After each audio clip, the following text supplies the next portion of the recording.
fatos do Cordeiro da Páscoa.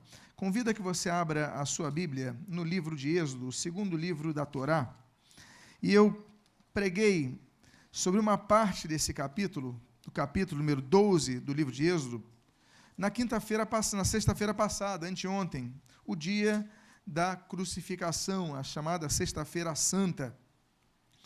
E ali eu falei para os irmãos, expliquei o motivo dessa mensagem, que se daria em duas partes, a primeira na sexta e a segunda hoje, falando do Cordeiro. Jesus, ele se entrega como Cordeiro, porque para todo judeu era necessário o derramamento de sangue de um cordeiro. Derramamento de sangue que era um derramamento substitutivo. Em meu lugar ia um cordeiro. E assim era feito anualmente. Só que Jesus, ele é apresentado por João o Batista, ali em João capítulo 1, versículo 29, quando João diz assim: eis o Cordeiro de Deus que tira o pecado do mundo. Nos lembramos do eco daquilo que nós ouvimos do anjo Gabriel, em Mateus capítulo 1, versículo 23, que disse: o seu nome será Jesus, porque ele salvará o mundo dos seus pecados.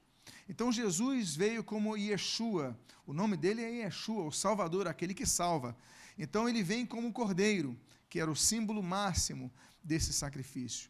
Nós utilizamos na Santa Ceia do Senhor dois elementos dos quais Jesus escolhe naquela mesa. A mesa judaica não tinha apenas pão e não tinha apenas vinho.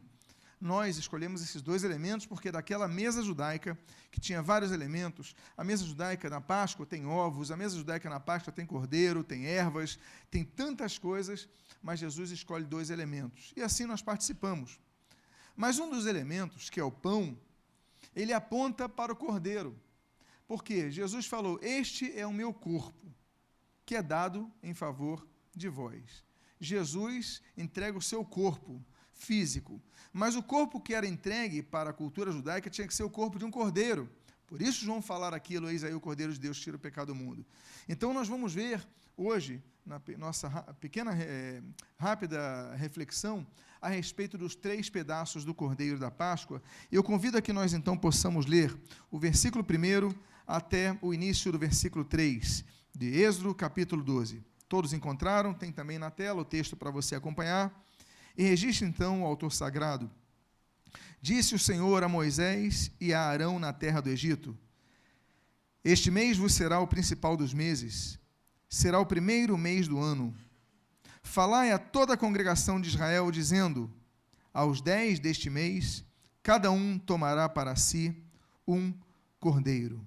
Oremos. Pai amado, Deus bendito, lemos a tua palavra e neste dia tão especial damos graças pelo sacrifício de Jesus, damos graças pela ressurreição de Jesus e te louvamos. Te louvamos por tudo que tens feito por nós. Hoje celebramos a ressurreição de Jesus, mas a cada dia nós celebramos essa ressurreição, porque Ele está à destra do Pai intercedendo por nós.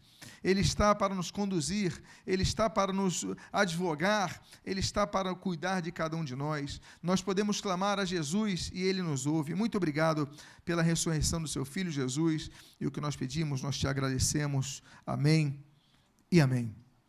O contexto da Páscoa, o contexto que Jesus celebra, Jesus podia ter sido martirizado em outras ocasiões, nós sabemos disso. Por várias ocasiões tentaram prender Jesus, por várias ocasiões procuraram uma oportunidade de arrestar Jesus. Mas Jesus é preso exatamente na maior das festividades judaicas, é preso na Pêssar, na passagem, na Páscoa judaica. E Deus, então, ele institui, e então a Páscoa judaica remete à libertação de Israel do Egito. Israel, que ficou cativo 430 anos na terra do Egito, como escravos. De repente, Moisés estava cuidando dos rebanhos, e de repente ele nota, ele observa um arbusto queimando. E daquele arbusto queimando, ele ouve uma voz. E Deus, então, se apresenta a Moisés. Deus se apresenta a Moisés e começa a dar a indicação e a orientação sobre a libertação do Egito. E ali ele começa, então, a estabelecer tudo o que tinha que ser feito. E nós temos nesse capítulo número 12, esse texto, que fala, que está no contexto da 10ª praga. Porque Deus, então, usa Moisés junto com seu irmão Arão, e ele começa, então, a transmitir a Faraó a mensagem da libertação. Faraó não ouve, Faraó não acredita, Faraó não aceita. E Deus, então, anuncia que viriam pragas, e vem a primeira, e vem a segunda, e vem a quinta, e vem a 7ª, enfim, vem 9 pragas e nada dele atender. No contexto, então, da 10ª praga, que seria a última das pragas, a morte dos primogênitos da terra do Egito, Deus, então, traz a orientação da Pêssar. Ali entra a Pêssar. A Pêssar, a Páscoa judaica, ela surge no contexto entre a 9ª e a 10ª praga. E nesse intervalo entre a 9ª e a 10ª está o nosso contexto aqui do Cordeiro. Deus fala assim, então, você já leu o texto, olha, esse vai ser o principal dos meses, vai ser o primeiro mês do ano. Para os judeus, até hoje é assim. E ali ele fala, olha, os 10 dias desse mês, cada um tomará para si um cordeiro. E a primeira, então, nós temos algumas características disso. Porque o texto continua dizendo, e aí conclui o versículo 3, segundo a casa dos pais, um cordeiro para cada família. A primeira coisa que nós aprendemos, e isso eu falei na quinta-feira, é a unidade familiar. Um cordeiro para cada família. Não era um cordeiro para cada pessoa, não era um cordeiro para todo o povo, era um cordeiro para cada família. Deus, ele valoriza a unidade. Jesus, ele como líder que era, ele como rabi que era, Jesus, ele tem um detalhe interessante que nós devemos formular, perceber. Jesus, ele cumpre a lei como judeu, mas na Santa Ceia, Maria não estava. Na Santa Ceia, irmãos de Jesus, irmãos na carne de Jesus, não estavam presentes. Assim também como nós não vemos a Pedro com a sogra dele, nem com a esposa dele, não vemos os demais apóstolos, Jesus participa dessa ceia na Páscoa judaica com seus 12 discípulos. Estariam eles, então, quebrando uma regra que Deus estabelecera? Estariam eles, então, desobedecendo uma ordem divina que era por cada família? Não, não estavam. Jesus, ele podia ter participado da Santa Ceia com as multidões. Jesus podia ter participado da Santa Ceia com a sua família física, assim como cada um dos discípulos. Mas ele participa com aquele grupo íntimo, aquele grupo que é a família da fé. É por isso que a igreja, ela participa da Santa Ceia do Senhor com a igreja reunida. Não existe a possibilidade de alguém participar da ceia sozinho, porque não tem um propósito. Jesus podia ter instituído a ceia sozinho.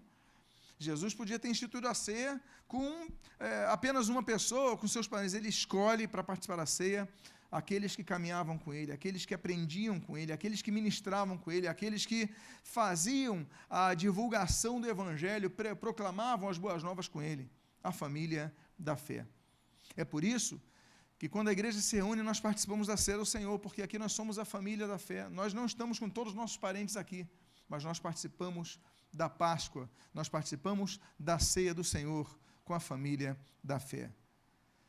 Nesses tempos em que nós vemos uma multidão de pessoas que se declaram pós-religiosos, cada vez mais nós vemos o crescimento nas pesquisas, e essas pesquisas de institutos como o IBOP, por exemplo, Datafolha e tudo mais, eles percebem que tem aumentado o número de evangélicos. Daqui a pouco já estamos praticamente nisso, em 1/4 dos brasileiros, mas também cresce o número de pessoas sem religião. Não sei quantos têm acompanhado essas informações. Então, tem 2 segmentos que têm crescido, os evangélicos e os sem religião. E sendo que parte desses sem religião são pessoas que um dia já foram da igreja, mas saíram da igreja. Quando você vai nas redes sociais, você percebe o número de pessoas que militaram um dia na fé e hoje não querem nada com nada. São pessoas que abandonaram a obra do Senhor por muitos motivos. Desculpas sempre vão ter, a liderança, decepções, etc, etc. Mas a acomodação tem engraçado a nossa sociedade. O fato de pessoas não quererem lutar contra o pecado tem engraçado a nossa sociedade. E nós, então, temos visto pessoas que não seguem ao Evangelho, não estão em igreja nenhuma, só vão à igreja eventualmente. E daqui a pouco, aquilo que nós criticávamos, nós começamos a perceber no meio evangélico. Porque no meio evangélico as pessoas criticavam os romanistas, que só iam na missa, só iam no casamento, quando tinham um sepultamento, aí assistiam uma missa, e nós estamos entrando numa rotina parecida, não vamos mais na igreja para ouvir a palavra de Deus. Aliás, nem levamos mais a Bíblia nas igrejas. Por mais tecnologia, eu tenho o meu iPad aqui, tenho o meu celular, mas eu não deixo de ler o livro escrito. Nós não podemos perder esse costume, porque é muito complicado. Você está, não, eu levo meu celular para ler a Bíblia, aí você está lendo a Bíblia e de repente vem uma mensagem, aí você se distrai, vem um e-mail, chega um Twitter, você se distrai. Esse momento nós não podemos distrair, temos que estar focados na palavra. Aí Deus fala assim, olha, segundo a casa dos pais, um cordeiro para cada família. Deus coloca a responsabilidade de estarmos unidos. A Bíblia nos ordena, em Hebreus capítulo 10, olha, não deixei de congregar-vos como fazem alguns. Nós devemos estar congregados, não podemos deixar de nos congregar. Não podemos ser religiosos de ir apenas na igreja, no culto de Páscoa, no culto de Natal, num evento especial. Temos que ter um compromisso com Deus em primeiro lugar. Não é possível que só busquemos a Deus quando a gente vai fazer uma entrevista de emprego, uma prova vestibular, quando estivermos doentes. Porque há pessoas que são assim, só procuram a Deus nessas 3 situações. Estão doentes, têm um parente doente, têm um filho doente, vão clamar ao Senhor. Vão fazer uma prova, vão fazer uma entrevista, então vão buscar ao Senhor. Deus não é uma maquininha de refrigerante que você coloca a nota e vai sair a lata, não. É relacionamento que existe. Tem que haver relacionamento, não é algo robótico, não é algo automático. Deus quer estabelecer um relacionamento. Deus fala, olha, o cordeiro vai ser um por família, para que a família esteja unida. Na família unida, nós ouvimos, e às vezes ouvimos o que não queremos ouvir, mas precisamos ouvir. Ali a família unida, ela se acerta, ela se ajusta. Então a primeira coisa que nós aprendemos do Cordeiro da Páscoa é a unidade. Deus nos ensina a unidade não apenas das famílias, mas a unidade da igreja. Há uma segunda coisa que nós aprendemos, é que no texto do versículo 5, no seu início, a Bíblia diz assim, e o cordeiro será sem defeito. Aqui fica claro o apontamento da substituição. Eu não posso ter alguém para me representar que seja pior do que eu. Eu não posso ter alguém para me representar que seja igual a mim, mas tem que ser alguém que seja melhor do que eu sou. E a Bíblia então nos ensina que houve uma pessoa que, como cordeiro, ele passou por todas as provas, passou por todas as tentações, como diz Hebreus capítulo 4, como diz 2 Pedro, como diz o autor de 1 Coríntios, a Bíblia fala ali em 1 Pedro capítulo 1, versículos 18 a 20, sabendo que não foi mediante coisas corruptíveis, como prata ou ouro, que foste resgatados do vosso fútil procedimento que vossos pais vos legaram. Dá uma pausa. Tem muita igreja que no tocante a dízimos e ofertas, eles quase que ensinam que você é salvo por causa disso. Isso é uma heresia. Dízimo e oferta não salva ninguém. Ninguém é salvo por dinheiro, ninguém é salvo pelo que dá. Existem igrejas, eu lembro que uma vez nós tínhamos uma igreja na África do Sul, tínhamos uma aliança ali, e um pastor que veio de uma outra denominação, uma denominação neopentecostal, ele começou a colocar, não, coloque seu pedido de oração dentro do envelope da oferta. Eu falei, mas isso não pode. Você está induzindo as pessoas a que Deus vai ouvir a oração se derem uma oferta. Isso é mercantilismo, isso é, me permita um termo popular, malandragem.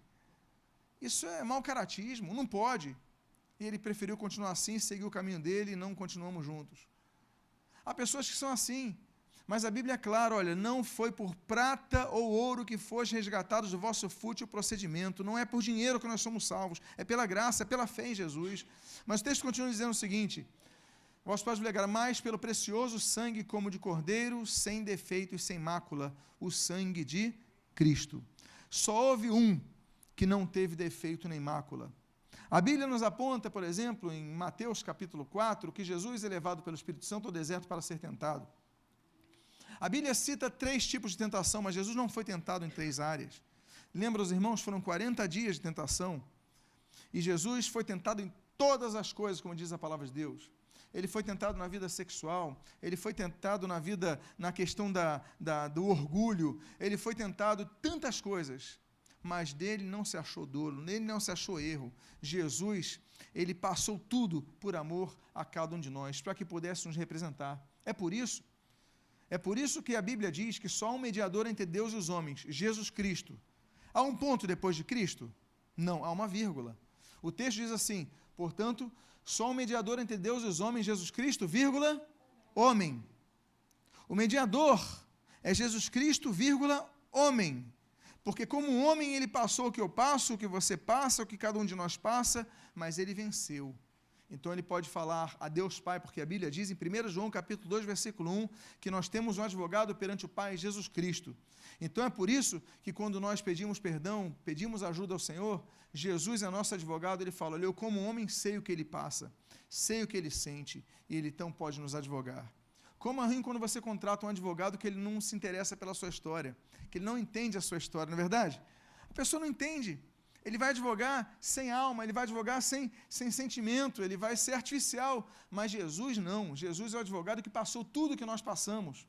Então ele pode nos advogar perante o Pai.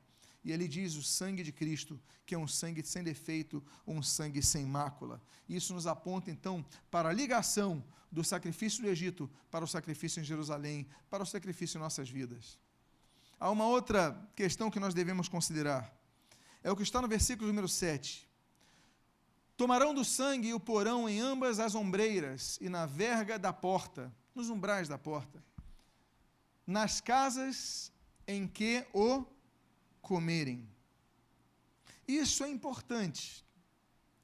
É importante destacar não apenas o sangue, mas a última parte do texto, nas casas em que o comerem.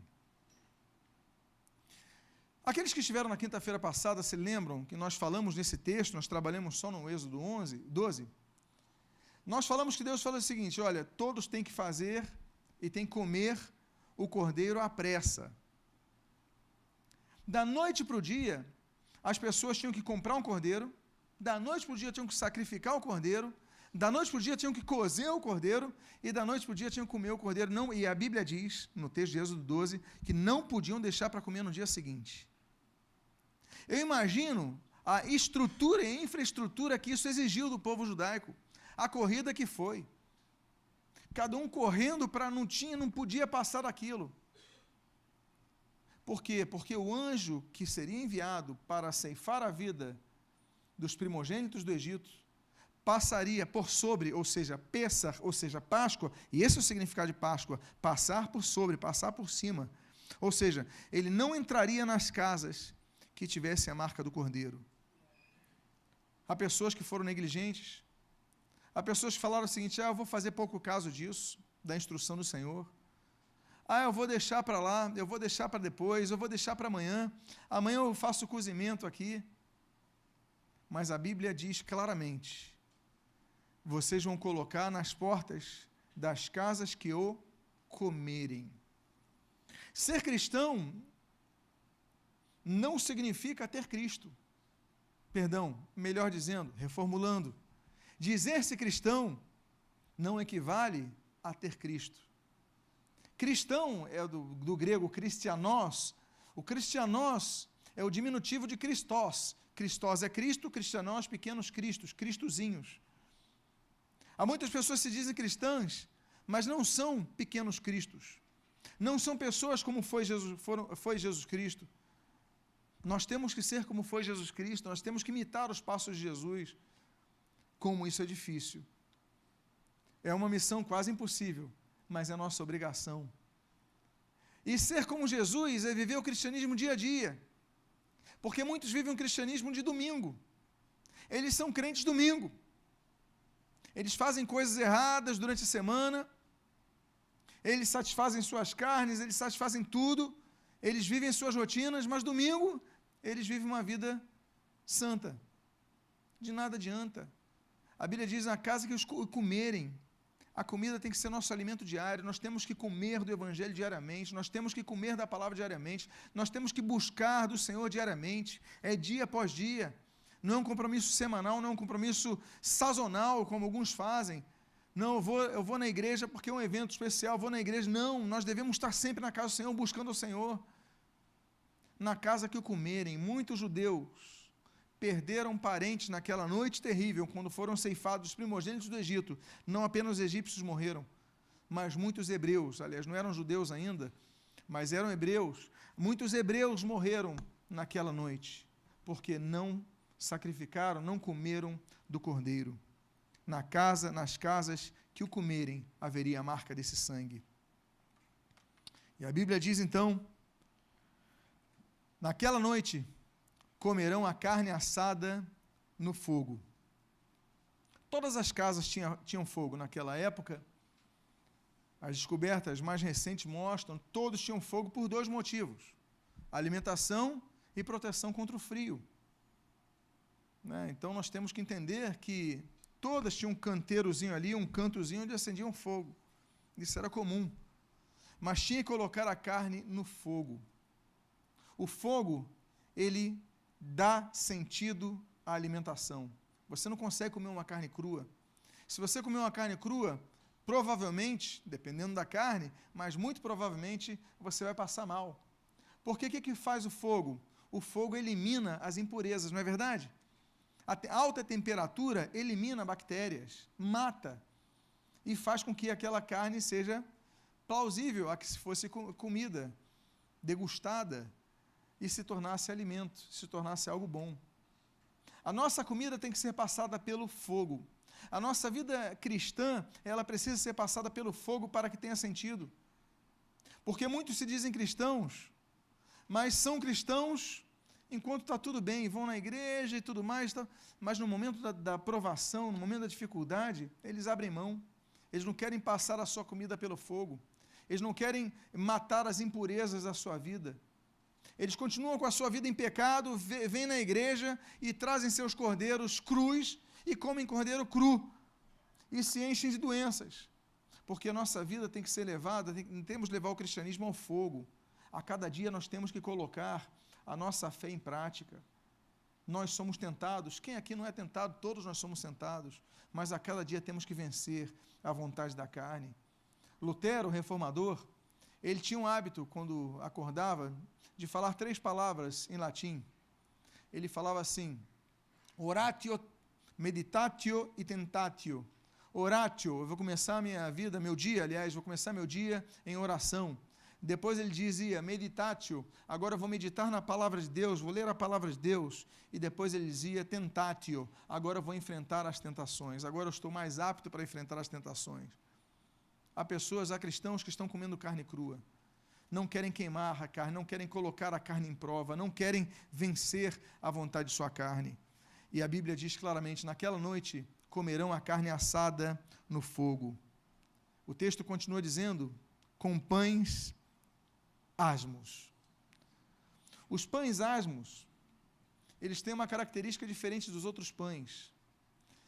Eles são pães sem levadura, eles são pães sem fermento, eles não têm fermento para crescer. Algumas padarias do Rio de Janeiro, pelo menos a gente pode falar por nossa cidade, você vai comer o pão está enorme, mas quando você come só sai ar, não é verdade? Eles colocam os produtos ali que inflam o pão, mas não tem alimento nenhum. Você come um pão, na verdade você comeu ar, parece certos pastéis de queijo que eu já comi também. Eu fico procurando queijo, já aconteceu contigo?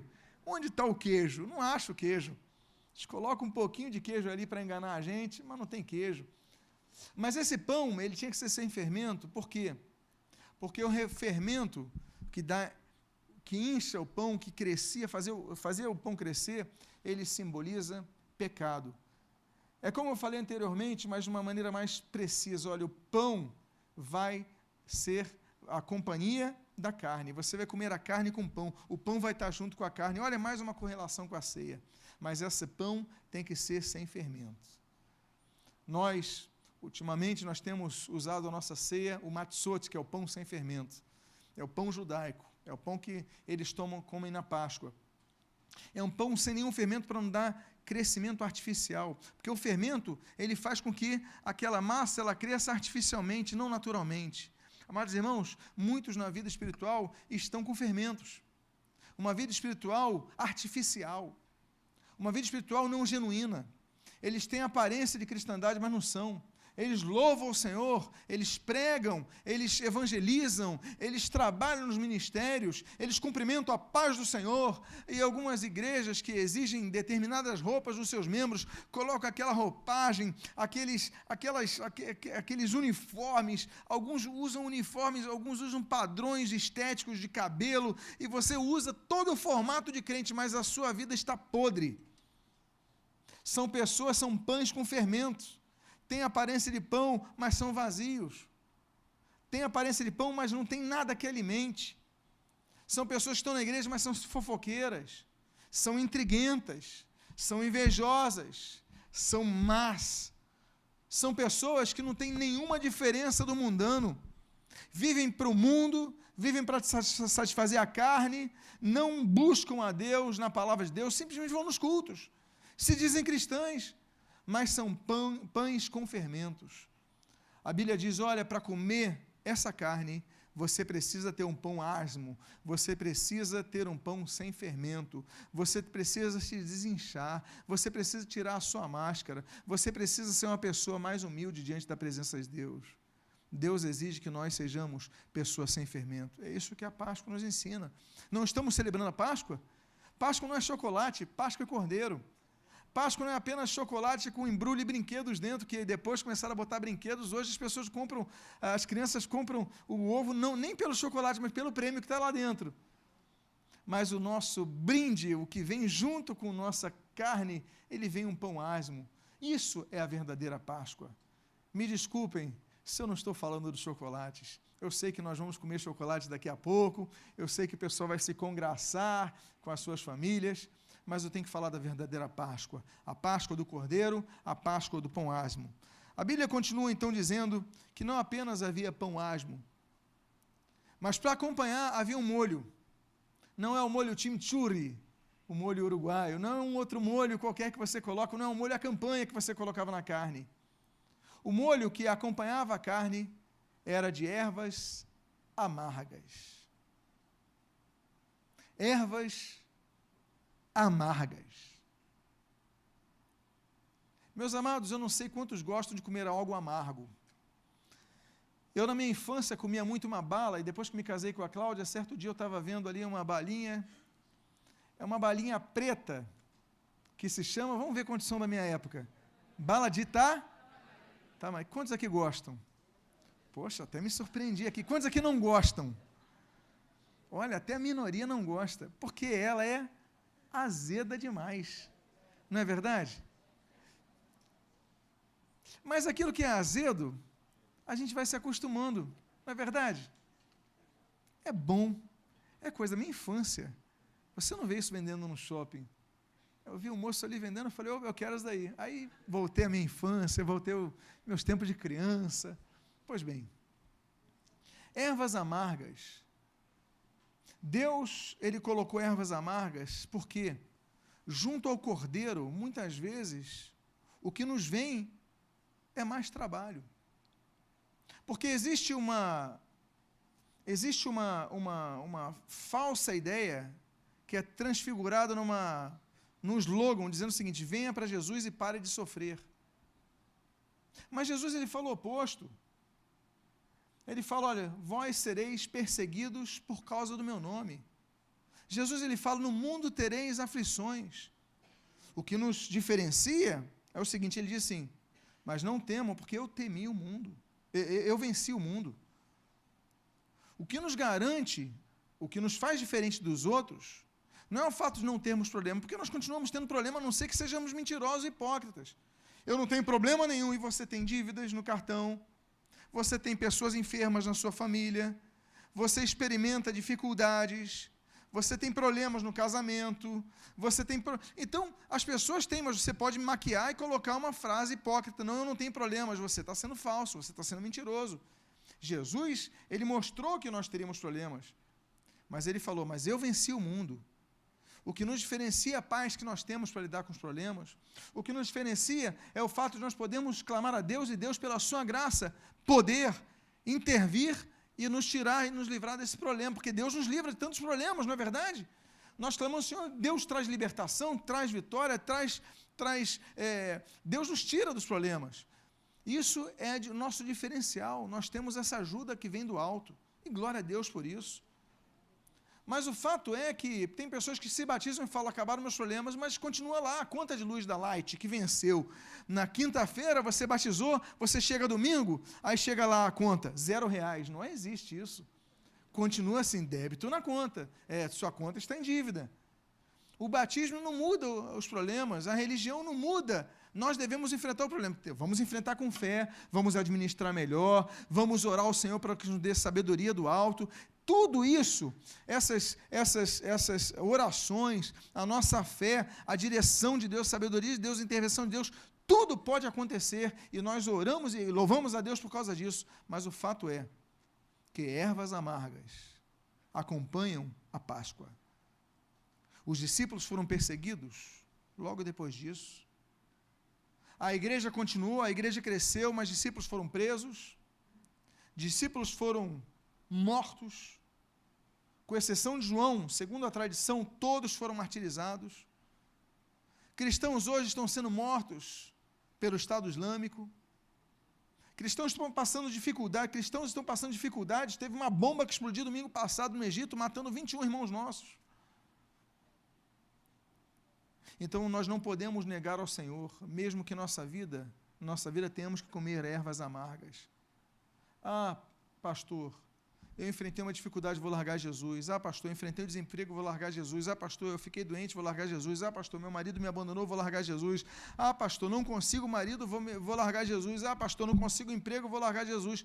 Você pode colocar 1000 situações que tragam insatisfação ao teu ser para largar Jesus, mas nada será motivo. Nada poderá nos separar do amor de Deus. Nós devemos ser fiéis ao Senhor até a morte. A Bíblia já nos garante a nossa vida é uma vida de lutas. Jesus ele falou assim, olha, tem 2 caminhos. Tem o largo e tem o estreito. Mas é no estreito que nós vamos receber a vida eterna. É um caminho que nós temos de dizer não à nossa natureza, não à nossa vontade, não a certas vantagens. Mas nós devemos seguir nesse caminho, o caminho da cruz. É isso que a Páscoa nos aponta, ou a Páscoa não aponta a cruz. Ou a Páscoa não aponta o sacrifício. Ou a Páscoa não aponta esse sacrifício que foi feito por amor. A carne será assada ao fogo com pães asmos e ervas amargas.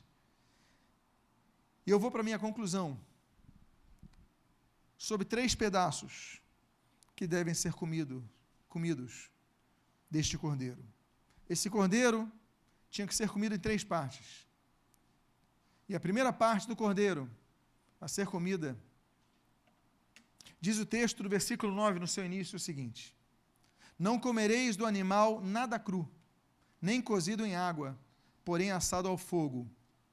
Primeiro pedaço, a cabeça.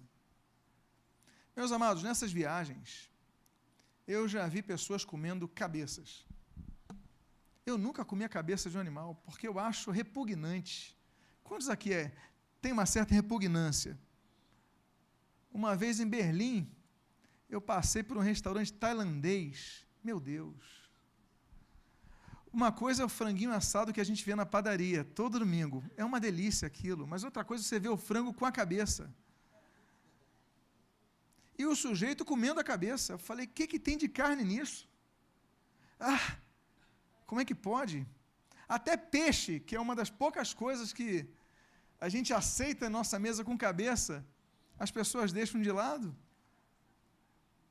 Mas os judeus comem cabeça do carneiro. E foi uma ordem divina para a Páscoa. A cabeça. A cabeça, ela representa poder de decisão. Você não escolher poder de decisão, um poder consciente de decisão. Porque há decisões que nós tomamos com o coração, não é verdade? E a gente tantas vezes erra por causa disso. A gente toma decisões pela emoção do momento, a gente não racionaliza. Nós devemos ser pessoas racionais, nós devemos racionalizar, nós devemos ver a previsão de nossas decisões. Porque quando tomamos só com a emoção, às vezes a gente olha e... Mas devemos pensar, decidir racionalmente. Não ignoramos a emoção, ela é importante, claro que é importante. Mas não podemos ignorar a inteligência que Deus nos deu. Nós devemos tomar decisões em nossas vidas pautados não apenas na emoção, mas conscientes, eu vou seguir a Cristo conscientemente por toda a minha vida. Porque quantos aqui num apelo levantam as mãos, vêm chorando, e no dia seguinte estão no mundo, no dia seguinte saem da igreja, no dia seguinte nunca mais aparecem. Mas o apelo consciente, eu vou seguir Jesus, eu tomo uma decisão. É que nem quando alguém vai casar é uma decisão consciente. Não, eu vou casar, você vai no cartório, você passa por uma série de passos para tomar aquela decisão. É a carreira da faculdade, é um emprego, você toma a decisão, não é algo simplesmente emocional, você toma a decisão, eu vou fazer isso. Eu vou tomar a decisão, eu vou no médico, aí o médico dá uma prescrição, eu vou tomar um remédio de tal hora, você coloca o alarme, tudo racional. A Páscoa de Cristo exige de nós inteligência, no sentido de nós nos comprometermos com Cristo, não apenas pela emoção, então se ele fizer isso eu vou seguir, se não fizer eu não vou seguir. Deus pode até dar prova a você, não estou falando que você deva fazer prova, mas você deve ter consciência, eu vou seguir a Cristo com a cabeça, eu vou seguir a Cristo, é um conceito que eu tenho, eu vou manter-me fiel a Cristo. A primeira coisa que nós devemos comer desse cordeiro é a cabeça, nos lembrando que nós devemos ter consciência da fé que nós temos, não apenas emoções experimentarmos, mas consciência, devemos seguir firmes com Cristo. O segundo pedaço do cordeiro, esse mesmo versículo continua dizendo, a cabeça, e depois o texto diz o quê? As pernas. Há cristãos que não crescem, há cristãos que não andam, há cristãos que não se desenvolvem. A Páscoa nos ensina que nós servimos a Cristo, mas como crianças nós chegamos a Cristo sem conhecer muitas coisas do Evangelho, sem conhecer os rudimentos da fé, mas nós vamos crescendo, vamos nos envolvendo, nós devemos ter maturidade para crescer. Aí Deus vai mostrando os dons que te deu, os talentos que te deu, e você começa... Eu fiquei muito feliz a ver as crianças aqui, porque elas tiveram que ensaiar, dedicar um tempo, e decorar as coisinhas, alguns esqueceram da fala, outros lembraram, se enrolaram, tudo isso maravilhoso, todos fazendo o seu melhor. Aí eu vejo o ministério diaconal, cada um trabalhando, um ali, outro trabalhando na introdução, outro dando aula para a criança. Aliás, a peça das crianças é fruto de dedicação de pessoas que decidiram se doar para dar ensaio às crianças, para preparar as roupas das crianças. Tudo isso é a igreja caminhando e cada um trabalhando, cada um se envolvendo. Por quê? Porque Deus nos deu pernas. Vocês vão comer esse cordeiro, mas que tem pernas. Porque nós devemos nos desenvolver, nós devemos andar, nós devemos crescer, nós não podemos ser cristãos que fazem menos para o Evangelho do que nós fazíamos há 2 a 5 anos atrás. Nós devemos estar produzindo cada vez mais, não podemos nos acomodar, não podemos deixar aquele mosquitinho da acomodação, que é pior que a zika, nos picar. Que o mosquitinho da acomodação, eu vou ficando, você só vai assistindo cultos, mas não se envolve, se envolva, se doe. Nós teremos uma reunião com os músicos sábado que vem, pela manhã. Teremos um café da manhã com os músicos, cantores e tudo mais. Quantos músicos e cantores nós devemos ter aqui que não se envolvem? Venha conosco, venha tomar um café sábado que vem, se envolva, se coloque à disposição, vamos usar as pernas. Evangelho é isso, é pernas. E o outro sentido de pernas do cordeiro é o fato de que nós devemos anunciar o Evangelho. Pernas, elas simbolizam um caminhar. O cordeiro morreu, eu tenho que caminhar e levar essa mensagem para os demais, eu tenho que ter pernas, eu tenho que comer das pernas, eu tenho que caminhar, eu tenho que divulgar o Evangelho. Há pessoas que ninguém sabe, ninguém das pessoas que convivem com essa pessoa entende e percebe que ela é cristã. Não estou falando porque ela não prega, ela não precisa pregar, ela precisa viver. As pessoas têm que descobrir pelo seu comportamento que você é uma pessoa diferente. Eu lembro até hoje, eu estudei nos 2 colégios batistas, um não existe mais, que era o Batista Brasileiro, e eu estudei no Shepard. Eu lembro que a rodinha de colegas que a gente jogava bola, pessoas maravilhosas e tal, mas tinha determinado momento que eu chegava na roda, tinha outro jovem também na minha turma, que aconteceu mesmo, ele comentava, a gente chegava na roda e o pessoal falava assim, pessoal, muda o assunto que o Lutero chegou. Eu já sabia, estão falando besteira. Mas comigo não vão falar, porque eu não vou rir, eu vou fazer a cara de vento gelado, então eu vou estragar o prazer deles. Tem que acontecer conosco. Às vezes pessoas fazem e você dá espaço. Olha só, volto a dizer sobre essa questão dessa lista de Janot, que o Fachin autorizou que fosse divulgada publicamente. A lista não é do Fachin, é do Janot, mas tudo bem. Ontem o ex-presidente Supremo falou que ela não vai prescrever, o que é ótimo.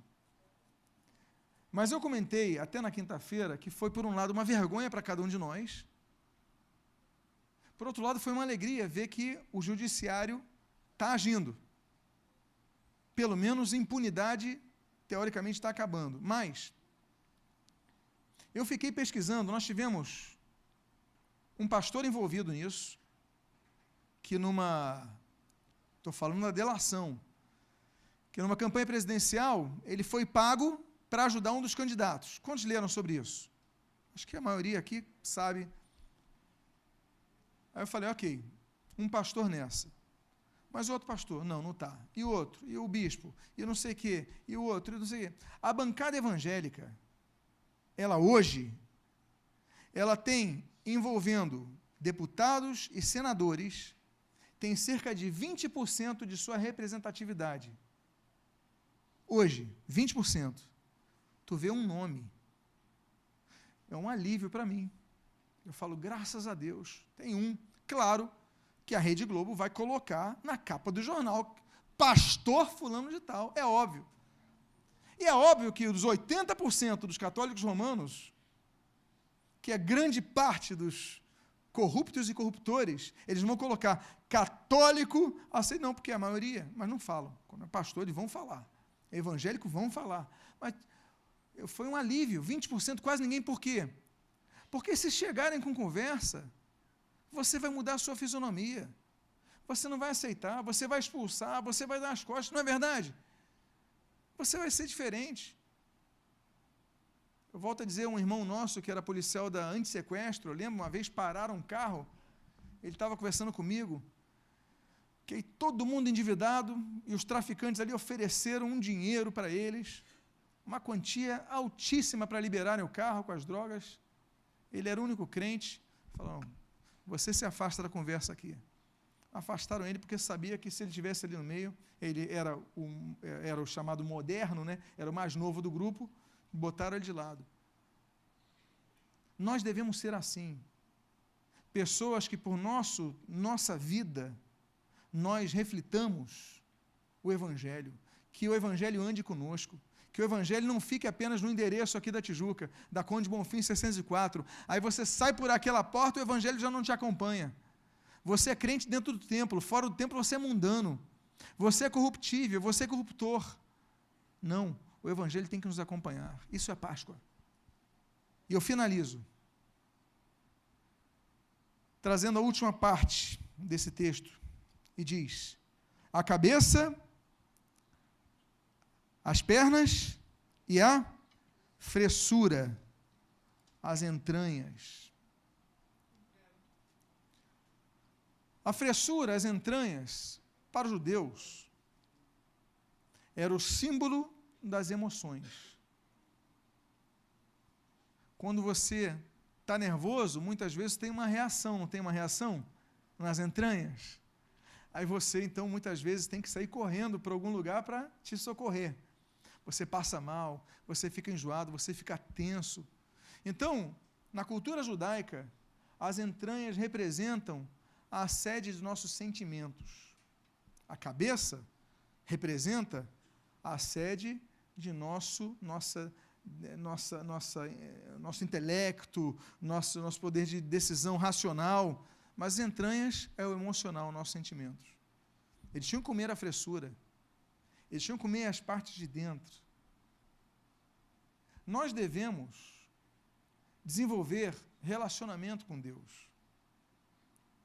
Nós devemos ter sentimento com Deus. Uma coisa se chama empatia. Aí nós temos o termo simpatia. Agora, tem pessoas que são antipáticas. Elas não têm empatia. Quando você estuda muitos casos de serial killers, você vê sociopatas, pessoas antipáticas. Não no sentido social, como nós chamamos, fulano é antipático. Não é isso. É pessoa que não consegue desenvolver empatia, não consegue ter um sentimento por alguém. Ela é capaz de torturar uma pessoa rindo. É capaz de torturar e matar uma pessoa sem nenhum sentimento. Há pessoas que são assim, precisam de tratamento, precisam ser muito tratadas. Mas há pessoas que, na vida cristã, são a mesma coisa. Elas são capazes de ficar a vida inteira numa igreja, ler a Bíblia, são capazes de orar, mas não buscam intimidade com Deus. Tem uma relação fria com Deus, aí a gente entende coisas como a Inquisição. Quando as pessoas, em nome de Deus, queimavam outras pessoas. Quando as pessoas, em nome de Deus, torturavam na Iron Maiden ali, as pessoas. As pessoas, em nome de Deus, elas faziam coisas terríveis, como hoje fazem. Por quê? Porque espiritualmente são antipáticas. Elas têm religião, mas não têm relacionamento com Deus, porque Deus é amor. As cruzadas, nós tivemos cruzadas terríveis, meus amados irmãos. Até hoje, muitos muçulmanos, eles usam as cruzadas como justificativa para o ataque aos ocidentais. Porque os cruzados, não sei se você já leu isso, porque eles chegavam e matavam mulheres, matavam crianças impiedosamente. Eles tinham religião. Eles iam com crucifixos enormes. Eles dobravam os joelhos na missa e faziam o sinal da cruz. Mas matavam mulheres, crianças inocentes, fora da luta, estupravam, faziam tudo de errado, mas estavam lá na missa certinhos. Porque tinham religião, mas não tinham Deus. Deus, ele falou o seguinte: vocês vão comer a fressura. Vocês têm que ter relação com esse cordeiro, uma relação de empatia, uma relação, um relacionamento com Deus, mais do que religião. Eu encerro com isso. Esse é o último texto que eu vou ler aqui, nessa mensagem. Que cristianismo não é só conhecimento da palavra. Cristianismo não é só ter uma religião. Cristianismo é desenvolver um relacionamento, porque você pode ficar a vida inteira nessa igreja e não ter um dia de relacionamento com Deus. Nós vamos ter agora um retiro de impacto. As vagas já foram encerradas. Só tem lista de espera agora. Vamos fazer outro esse ano. Se não me engano, em outubro ou novembro, não sei. Mas retiro de impacto a gente faz uma sistemática, uma metodologia para a pessoa buscar a Deus. Buscar o tempo todo a Deus. É uma de a gente sair do dia a dia, sair de nossa rotina, para reaprendermos a buscar a Deus. Eu muitas vezes entendo, ainda que discorde, muitas vezes entendo o surgimento dos monastérios, eles se isolando para buscar Deus. Estavam errados porque Jesus mandou a gente trabalhar no mundo, trabalhar na sociedade. Não é se isolar na sociedade. Jesus pegava o barquinho, ia para o meio do mar, mas depois voltava para atender as multidões.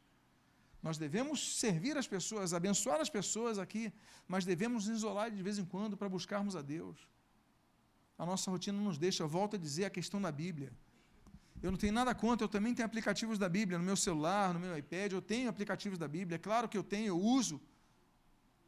Mas, poxa, pelo menos na pregação, quando estou na igreja, eu levo a minha Bíblia no papel, porque aqui não vem nenhuma notificação, nada para me distrair, eu tenho que estar atento à palavra de Deus. Devemos comer a cabeça, devemos comer as pernas, devemos comer o nosso interior, a fressura, porque isso é comer da Páscoa. Nesse momento, estamos encerrando essa mensagem, mas vamos dar prosseguimento à Santa Ceia do Senhor. Convido os pastores e os diáconos que vêm aqui à frente, que nós deixamos a ceia do Senhor para o final da mensagem, como nós sempre fazemos por ocasião da Páscoa.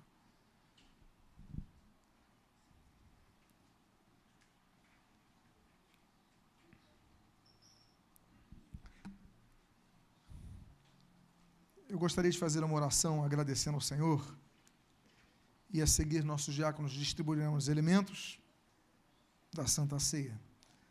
Pai amado, em nome de Jesus, nós te agradecemos pela tua palavra, e hoje nós refletimos a respeito do Cordeiro. O Cordeiro que é a base da Páscoa, que é a base de onde surgiu a Santa Ceia, aquela festa judaica que celebra a libertação do Egito. Estamos aqui celebrando a libertação do Egito, mas nós queremos mais. Nós queremos te servir com o nosso intelecto. Nós queremos te servir, Senhor, com o nosso testemunho, onde nós quer que formos. E nós queremos te servir com nossas emoções, tendo relacionamento contigo, sentindo a tua presença, sentindo a tua voz, sentindo a tua direção, sentindo o teu consolo, sentindo o teu amor. Queremos comer da cabeça, das pernas, da fressura. Deus amado, em nome de Jesus, abençoa-nos. E que nessa Santa Ceia, essa ceia separada das demais ceias, uma ceia tão especial, tão significativa, venhas a te agradar de nós. Perdoa nossos pecados, nossas falhas. E o que nós pedimos, nós te agradecemos em nome de Jesus. Amém e amém. Eu vou pedir que nossos diáconos distribuam os elementos da ceia, os pães, os cálices. Você que ainda não foi batizado nas águas, nós temos aqui algumas uvas que você possa participar. Amém. Amém. Muito obrigado. Você, ao pegar os elementos, vai ficando de pé. Ao ir pegando os elementos, nós já vamos fazer uma oração e nós vamos participar dessa ceia. Amém? A ceia do Senhor. Então aponta isso. Jesus tinha um cordeiro naquela mesa. Talvez os grandes pintores só coloquem Jesus com pão e com cálice. Na ceia judaica havia 4 cálices. Jesus, ele pega o terceiro e fala: este é o meu sangue, porque o terceiro cálice se chamava o cálice da redenção. Marcos fala que depois, podem ficar todos de pé, depois de terem ceado, eles cantaram hino. Por que cantaram hino? Porque o quarto cálice do judeu se chama halal. Halal vem de aleluia. Halal, louvado, ou louvor. Yah, abreviatura de Yahvé, Deus. Aleluia, louvado seja Deus. É o cálice do louvor. Eles louvaram ao Senhor. Hoje, assim que nós participarmos da Santa Ceia, nós teremos um belíssimo quarteto exaltando e louvando ao Senhor Jesus. Amém? Todos receberam o cálice, todos receberam o pão. Vamos levantar nossos pães e adorar ao Senhor Jesus. Pai amado, nós te louvamos, nós te glorificamos, nós te agradecemos e nós te adoramos. Por tudo que tens feito, por tudo que farás em nossas vidas, independentemente do que faças, nós te louvamos e te adoramos. Declaramos-nos aqui como teus servos. E obrigado, Senhor, que a tua palavra seja por nós comida com nossa cabeça, com nossas pernas e em nossos interiores. Abençoa as nossas vidas ao comermos do pão, e o que nós pedimos, nós te agradecemos em nome de Jesus. Amém e amém. Comamos todos do pão.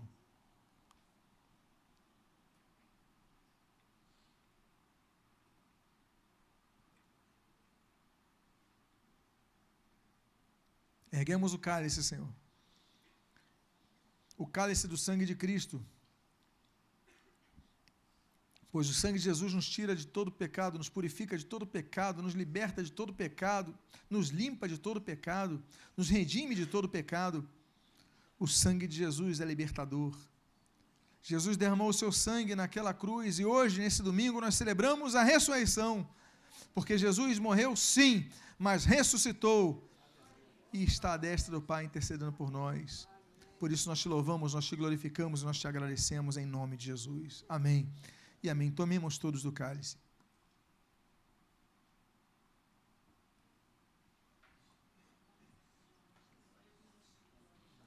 Louvado seja o nome bendito e único do Senhor Jesus.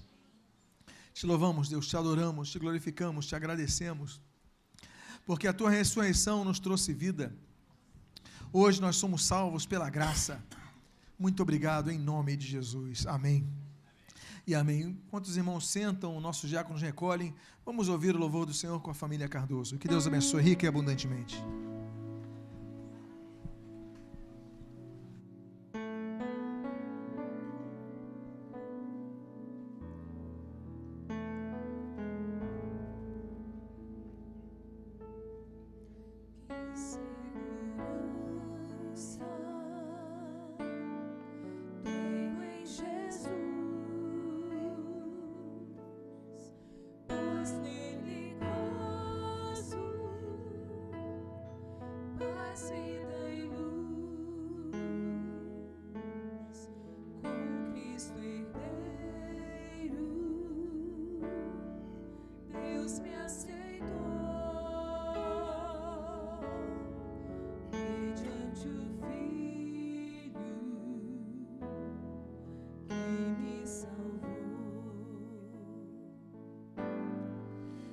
Inteiramente me submeti, plena alegria nele senti, anjos descendo, trazendo os céus, provas da graça que vem de Deus. Conta essa história, cantando assim: Cristo na cruz foi morto por mim. Conta essa história, cantando assim: Cristo na cruz foi morto por mim. Firmado em Cristo, no seu amor, estou contente em meu Salvador, esperançoso hei de viver por Jesus Cristo, por seu poder. Conta essa história,